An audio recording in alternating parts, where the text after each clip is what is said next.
Hello, everyone, and welcome back to the Daily English Lab podcast.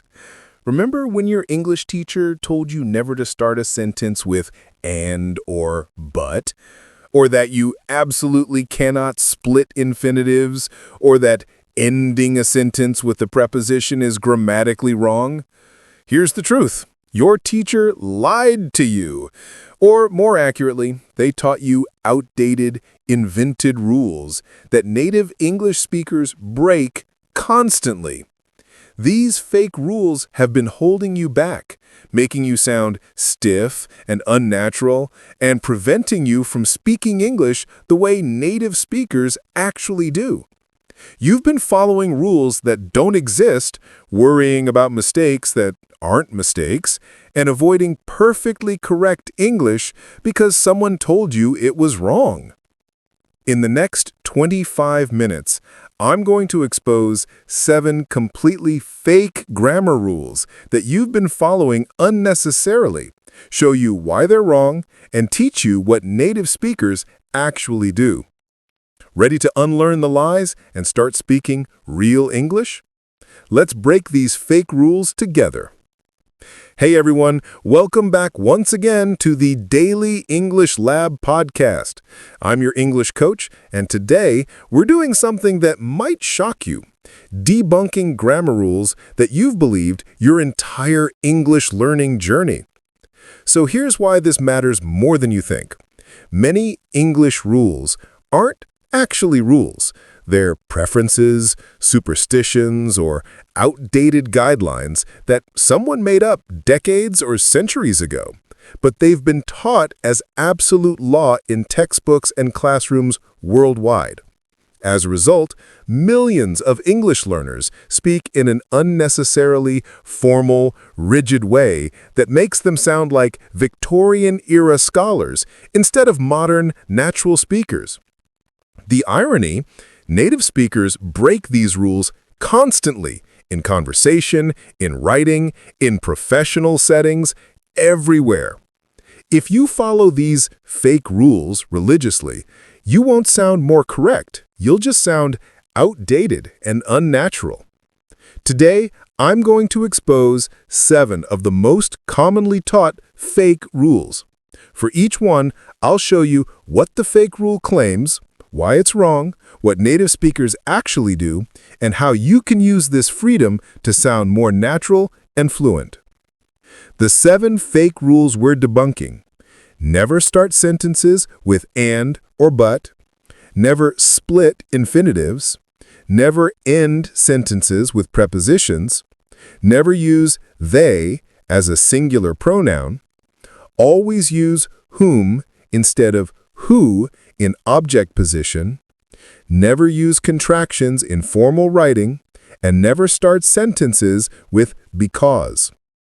This is 25 minutes that will liberate your English from unnecessary restrictions and finally let you speak like real people actually speak.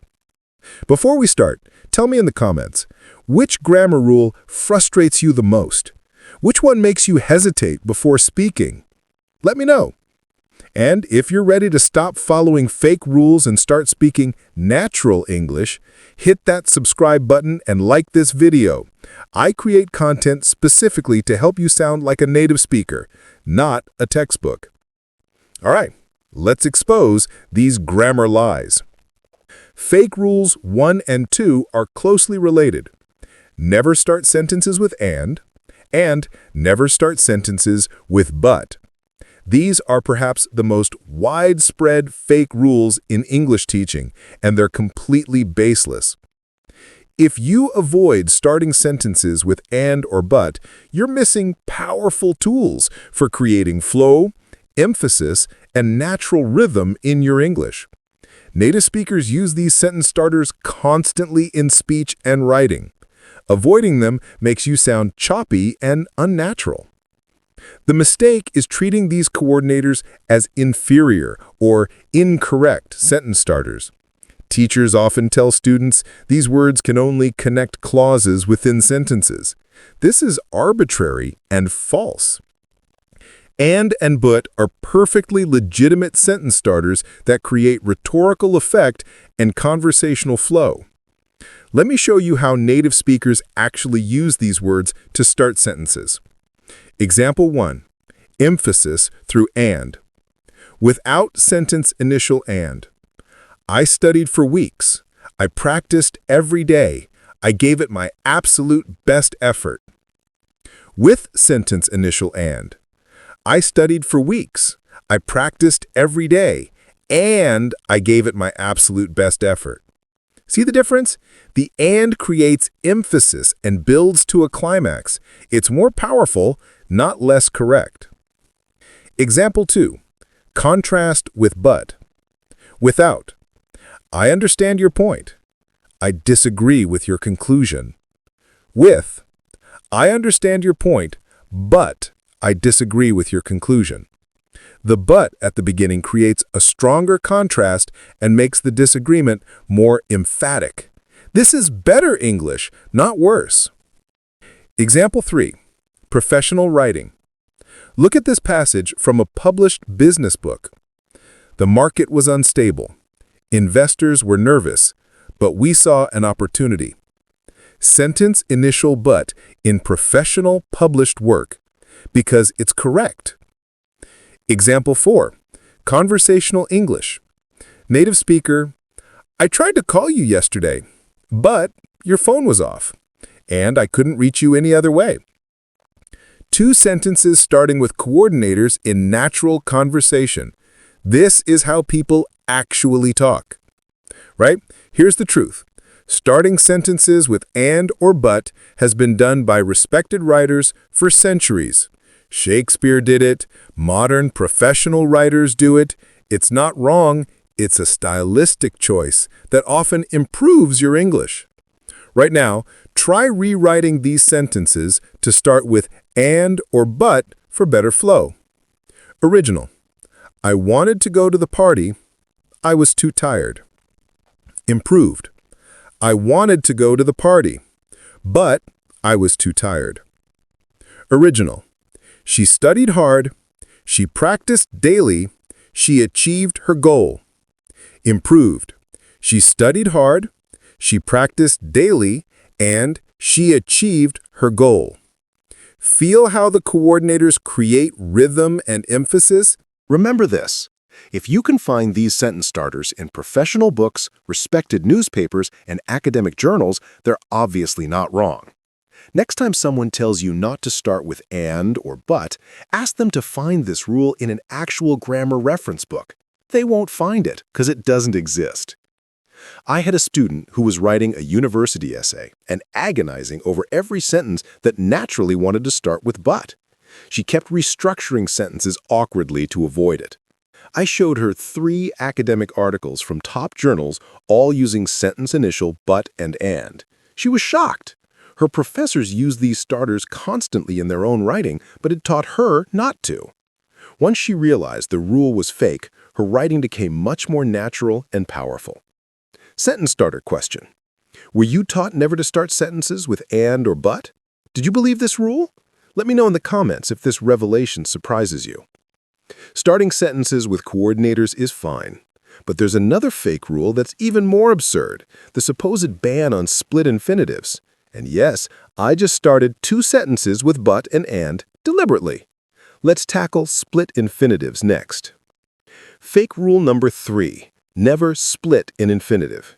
This means putting a word, usually an adverb, between to and the verb, like to boldly go. According to this fake rule, you must say to go boldly instead. This is nonsense. The split infinitive rule forces you into awkward, unnatural phrasing. Native speakers split infinitives constantly because it often sounds better and clearer. Following this fake rule makes your English sound stilted and overly formal. The mistake is believing this rule has any basis in English grammar. It doesn't. It was invented in the 19th century by people who thought English should follow Latin grammar rules.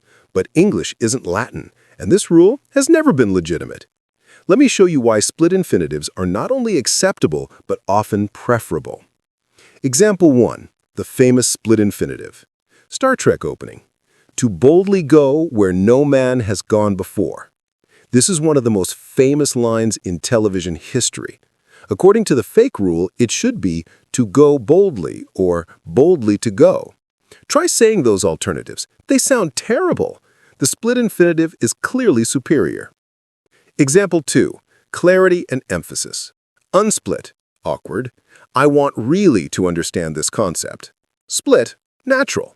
I want to really understand this concept. The split version is clearer and more natural. Moving really to any other position changes the meaning or sounds wrong. Example 3. Business English. Professional email. We need to carefully consider all options before proceeding. Try the alternatives. We need to consider carefully all options, or we need carefully to consider all options. Both sound awkward. The split infinitive is simply better English. Example 4. Common usage. Native speakers say, I'm trying to finally finish this project, not, I'm trying finally to finish this project. The split sounds natural. The unsplit sounds weird. Here's the reality. Major style guides, including the Chicago Manual of Style and the Associated Press, explicitly state that split infinitives are acceptable and often preferable. Grammar authorities agree this rule is bogus. Practice using split infinitives naturally. Which sounds better? I need to thoroughly clean my apartment. Split. I need thoroughly to clean my apartment. Unsplit. Obviously the first one. You've probably been splitting infinitives naturally in your own language anyway. Think of to and the verb as a flexible unit, not a sacred bond. If putting an adverb between them makes your sentence clearer or more natural, do it. The only real rule is, does it sound good and communicate clearly? If yes, it's correct. A student once told me she was corrected by a teacher for saying, I want to really improve my English. The teacher insisted it should be, I want really to improve my English. The student felt the correction sounded wrong, but followed it because the teacher said so. When I explained that the split infinitive rule is fake and that major grammar authorities approve of splitting infinitives, she was relieved. She'd been right all along. Her natural instinct for English was better than the outdated rule. Split infinitive question. Did you know about this rule? Have you been avoiding split infinitives? Let me know in the comments if this changes how you'll speak English. Split infinitives are fine. But there's another ridiculous rule that's been tormenting English learners for generations, the prohibition on ending sentences with prepositions. Let's demolish that one next. Fake rule number 4. Never end a sentence with a preposition. This rule claims sentences like, what are you talking about, are wrong and should be, about what are you talking? This is absurd. Forcing prepositions to the beginning of sentences creates awkward, unnatural English that nobody actually speaks. Native speakers end sentences with prepositions constantly. It's not wrong, it's normal. The mistake is contorting your sentences to avoid final prepositions. This makes you sound like you're translating from an ancient text rather than speaking modern English. It also often makes your meaning less clear. Let me show you why ending with prepositions is not only acceptable, but often better. Example 1. Natural questions. Fake rule version. With whom are you going? Natural English. Who are you going with? Which do you hear in real conversation? Always the second one. The first sounds absurdly formal. Example 2. Common phrases. Fake rule. For what are you looking? Natural. What are you looking for? Again, native speakers use the natural version exclusively in speech. Example 3. Professional context. Even in business, this is something we need to think about. Not, this is something about which we need to think. The first is professional and clear. The second is pompous and awkward. Example 4. The Churchill response. Winston Churchill famously mocked this rule with, this is the sort of English up with which I will not put. He was satirizing how ridiculous English sounds when you avoid final prepositions. The natural version is, this is the sort of English I will not put up with. Here's the truth. Preposition stranding, as it's technically called, is a fundamental feature of English and has been for centuries. Trying to avoid it creates worse English, not better. when final prepositions are perfectly fine. Questions. What are you talking about? Relative clauses. That's the house I grew up in. Passive constructions. She's someone who can be relied on. Infinitives. It's hard to live with. All of these are correct, natural English. Compare these pairs and feel which sounds natural. Unnatural. To whom should I give this? Natural. Who should I give this to? Unnatural. That is something about which I was not aware. Natural. That's something I wasn't aware of. The natural versions are easier to say, easier to understand, and more correct in modern English. Remember, preposition stranding comes from Latin, where you literally cannot end sentences with prepositions. But English is Germanic, not Latin. Applying Latin rules to English makes no sense. Trust how native speakers actually talk.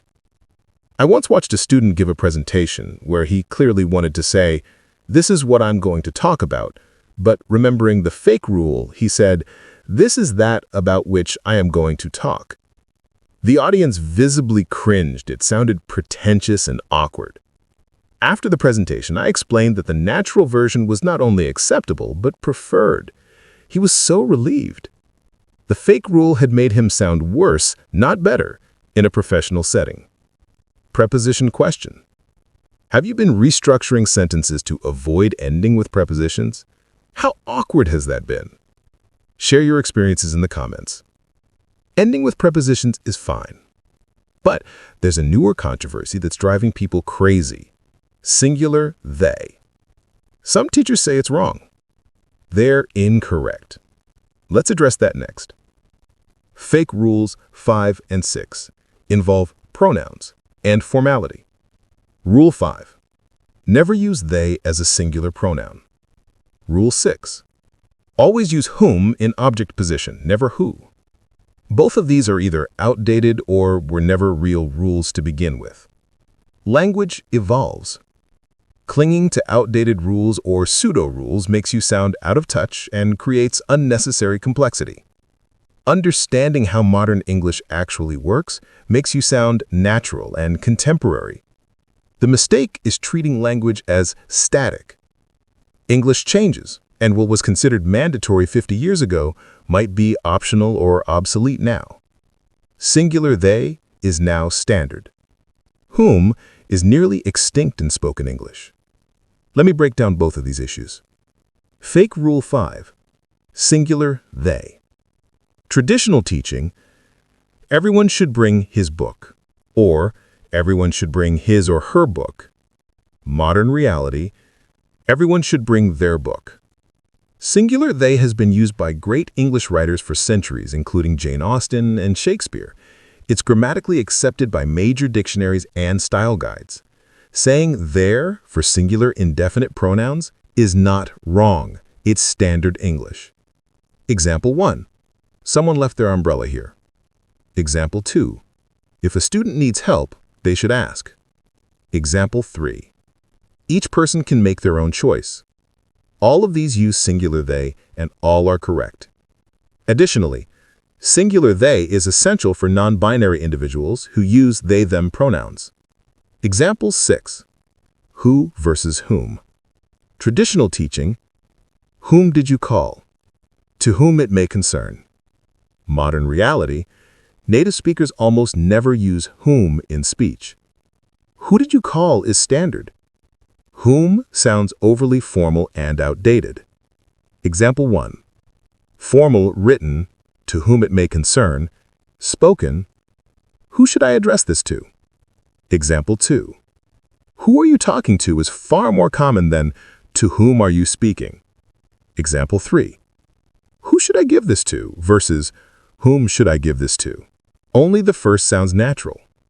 The truth is, whom is dying in English. It survives in certain fixed phrases and very formal writing, but demanding its use in everyday speech is unrealistic and unnecessary. When whom is still used? Very formal written correspondence, legal documents, fixed phrases like to whom it may concern. When who is fine even in object position. Basically all spoken English, most informal writing, even much professional writing. Practice using modern, natural English. Instead of whom did you invite, say who did you invite? Instead of each student must submit his or her assignment, say each student must submit their assignment. Feel how much more natural the modern versions sound? For singular they, if you would say everyone or someone, both grammatically singular but meaning multiple people, you can use they. It's been standard for centuries. For whom, if saying whom makes you pause or second guess yourself, use who. You'll be right 99% of the time in modern English. A student asked me, is it who should I ask or whom should I ask? I asked him, which do you hear native speakers say? He thought about it and said, always who. I replied, then that's your answer. Language is determined by usage, not by arbitrary rules. He looked relieved. He'd been stressing over whom for years, trying to use it correctly, when in reality almost no one uses it in speech anymore. By abandoning this fake rule, his English became more natural instantly. Pronoun question. Do you use whom when speaking English? Or do you find it awkward and avoid it? Let me know in the comments what your experience has been. Singular they is fine, and whom is optional. But there's one more category of fake rules we need to address. The supposed prohibition on contractions in formal writing and the ban on starting sentences with because. Let's finish strong. Fake rule number 7 has 2 parts. Never use contractions in formal writing, and never start a sentence with because. Both are overstated or completely false. These rules make your English unnecessarily rigid.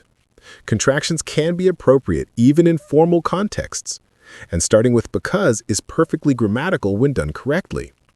Understanding when these are actually acceptable gives you flexibility and naturalness. The mistake is treating all formal writing the same and applying blanket prohibitions. Different types of formal writing have different standards. Additionally, the because rule is often misunderstood and taught incorrectly.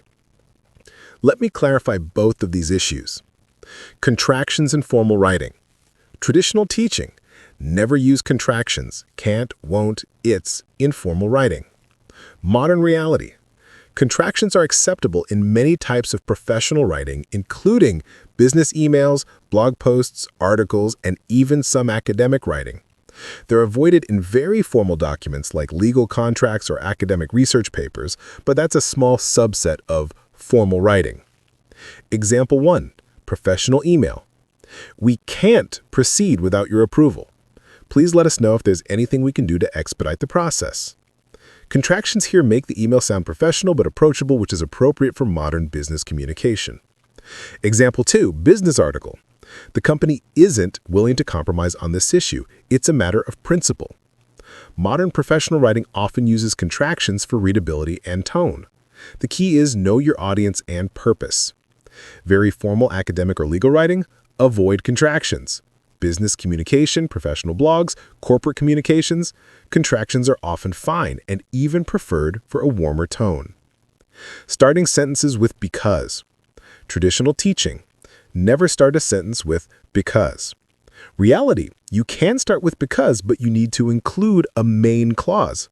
The problem isn't the word because, it's incomplete sentences. Wrong. Because I was tired. This is a fragment, not a complete sentence. Right. Because I was tired, I went to bed early. Complete sentence with dependent and independent clauses. Also right. I went to bed early because I was tired. Both are correct. Starting with because is fine as long as you complete the sentence. Example 1. Because the weather was bad, we canceled the picnic. Example 2. Because traffic was terrible, I arrived late. Example 3. Because resources are limited, we must prioritize carefully. All grammatically correct, all acceptable in formal and informal contexts. Practice appropriate use. Write a sentence starting with because that's complete. Because I studied hard, I passed the exam. Write a professional sentence with a contraction. We don't have the resources to complete this project by Friday. Both are correct in appropriate contexts. For contractions, match your formality to your audience. If your reader expects warmth and approachability, contractions help. If your reader expects maximum formality, avoid them. For because starters, just make sure you have a complete thought. Because X, Y is correct. Just because X standing alone is not. A student submitted a business proposal full of stilted, contraction-free language because she'd been taught never to use them in professional writing. Her professor commented that the tone was overly formal and cold. When she revised using natural contractions where appropriate, the professor praised the improved tone. The lesson? Blindly following fake rules can actually hurt your professional communication by making you sound robotic instead of human. Final question. Which of these 7 fake rules surprised you the most? Which one have you been following religiously? Let me know in the comments. You now know the 7 fake grammar rules that you can now ignore. But before we finish, I need to warn you about 3 mistakes people make when applying this new freedom. Now that you know these rules are fake, avoid these 3 mistakes when applying your new freedom. Mistake number 1. Swinging too far the other way. Just because these rules are fake doesn't mean you should ignore all grammar. Start every sentence with and? No. Split every infinitive possible? No. The point is that these constructions are available when they improve your English, not that you must use them constantly. Use judgment.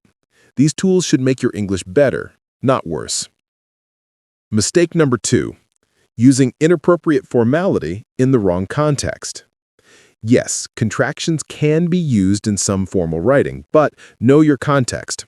A legal contract or a PhD dissertation isn't the place to start experimenting with casual tone. Similarly, while singular they is standard, if you're writing for a very conservative audience, be strategic. Know your audience and purpose. Mistake number 3. Forgetting that not everyone knows these rules are fake. Unfortunately, some teachers, editors, and bosses still believe these outdated rules. If someone in authority over you demands you follow them, you might need to comply for practical reasons, even though the rules are bogus. Choose your battles. You can use modern natural English in most contexts, but if your grade or job depends on pleasing someone who believes the old rules, sometimes you have to be pragmatic. Let's quickly recap the 7 fake grammar rules that you can now ignore. Fake rule 1 and 2.